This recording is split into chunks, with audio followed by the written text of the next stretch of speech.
구원의 감격교회 말씀 묵상입니다. 오늘도 귀한 은혜 받으시기 바랍니다. 오늘 우리에게 주시는 하나님의 말씀은 요한복음 9장 13절에서 23절입니다.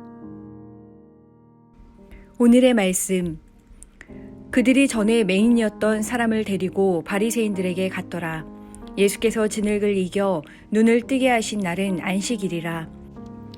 그러므로 바리새인들도 그가 어떻게 보게 되었는지를 물으니 이르되 그 사람이 진흙을 내 눈에 바르매 내가 씻고 보나이다 하니, 바리새인 중에 어떤 사람은 말하되 이 사람이 안식일을 지키지 아니하니 하나님께로부터 온 자가 아니라 하며, 어떤 사람은 말하되 죄인으로서 어떻게 이러한 표적을 행하겠느냐 하여 그들 중에 분쟁이 있었더니, 이에 맹인이었던 자에게 다시 묻되 그 사람이 내 눈을 뜨게 하였으니 너는 그를 어떠한 사람이라 하느냐? 대답하되 선지자니이다 하니, 유대인들이 그가 맹인으로 있다가 보게 된 것을 믿지 아니하고 그 부모를 불러 묻되 이는 너희 말에 맹인으로 났다 하는 너희 아들이냐? 그러면 지금은 어떻게 해서 보느냐? 그 부모가 대답하여 이르되 이 사람이 우리 아들인 것과 맹인으로 난 것을 아나이다. 그러나 지금 어떻게 해서 보는지 또는 누가 그 눈을 뜨게 하였는지 우리는 알지 못하나이다. 그에게 물어보소서. 그가 장성하였으니 자기 일을 말하리이다. 그 부모가 이렇게 말한 것은 이미 유대인들이 누구든지 예수를 그리스도로 시인하는 자는 출교하기로 결의하였으므로 그들을 무서워함이로라. 이러므로 그 부모가 말하기를 그가 장성하였으니 그에게 물어보소서 하였더라. 아멘. 오늘은 영적 맹인에서 벗어납시다 라는 제목으로 말씀을 듣도록 하겠습니다. 영적 맹인에서 벗어납시다 라는 제목으로 말씀을 듣도록 하겠습니다. 오늘 본문에서는 안식일의 율법적인 의미에만 집착하는 유대인들이 예수님께서 맹인을 고침으로 안식일을 범했기 때문에 죄인일 수밖에 없다고 결론을 내리고 논쟁을 벌입니다. 이 논쟁은 예수님과 직접 하는 것이 아니라 병 고침을 받은 맹인과 그 부모와의 논쟁 형식으로 되어 있습니다. 본문은 그런 논쟁을 통해서 예수님께서 맹인의 눈을 뜨게 하신 사건이 구체적으로 무엇을 의미하는지 밝히는 것으로 전개하고 있습니다. 날 때부터 맹인된 자를 고치신 사건을 지켜본 유대인들은 그날이 안식일이었기 때문에 유대인들 간에 처음으로 논쟁이 붙었습니다. 예수님께서 안식일에 병을 고쳤으므로 안식일을 범한 죄인이라고 생각하는 자들과 맹인 치유는 하나님께로부터 온 자만이 할 수 있기에 예수님을 선지자라고 생각하는 자들로 나뉘게 되었고, 이들은 서로 논쟁을 벌였습니다. 이 논쟁은 나중에 바리새인과 맹인 간에도 동일하게 벌어지게 됩니다. 맹인 치유 사건을 보면 예수님의 표징에 대한 여러 가지 반응이 나오게 됩니다.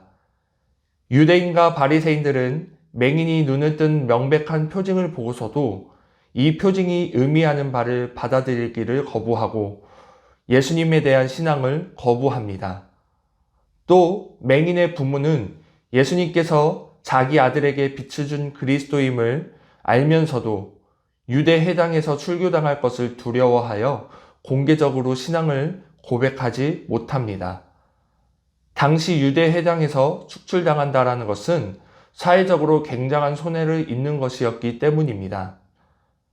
그러나 나음을 받은 맹인은 유대 공동체에서 박해당할 것을 알면서도 예수님을 선지자라고 고백합니다. 맹인의 이러한 고백은 이사야의 예언들을 배경으로 하고 있습니다. 이사야 29장 18절에는 그날에 못 듣는 사람이 책의 말을 들을 것이며 어둡고 캄캄한 데에서 맹인의 눈을 볼 것이며 라고 예언했으며, 35장 5절에는 그때에 맹인의 눈이 밝을 것이며 못 듣는 사람의 귀가 열릴 것이며 라고 예언합니다. 예수님께서는 이미 나사렛 회당에서 처음 말씀을 가르치실 때 이사야를 인용하면서 자신이 그 예언을 성취하려 왔다고 이미 말씀하셨고, 세례 요한이 예수님께서 메시아인가 물었을 때에도 위에 이사야 말씀을 들어 자신이 메시아임을 미리 나타내셨습니다. 이처럼 맹인의 눈을 뜨게 하신 것은 하나님의 계시를 이 땅에 가져오는 것이고 암흑 세계에서 해방시키는 것을 의미했습니다. 예수님께서는 이사야의 예언에 따라 맹인의 눈을 뜨게 하는 이러한 예언을 성취하고 있음에도 불구하고 구약을 알고 있다는 유대인들은 그가 메시아임을 받아들이기를 거부하고 있는 것입니다. 맹인이던 자는 빛이신 예수님을 만나 예수님께서 메시아임을 인식하는 반면 자신들은 모세의 율법을 알아 빛을 받고 있다는 유대인들, 특히 지도자인 바리새인들은 정작 맹인이 되어 빛이신 예수님을 보지 못하고 메시아로 인정하지 않으므로 결국 영적 맹인이 되어버린 것입니다. 반면 치유된 맹인의 신앙은 발전합니다.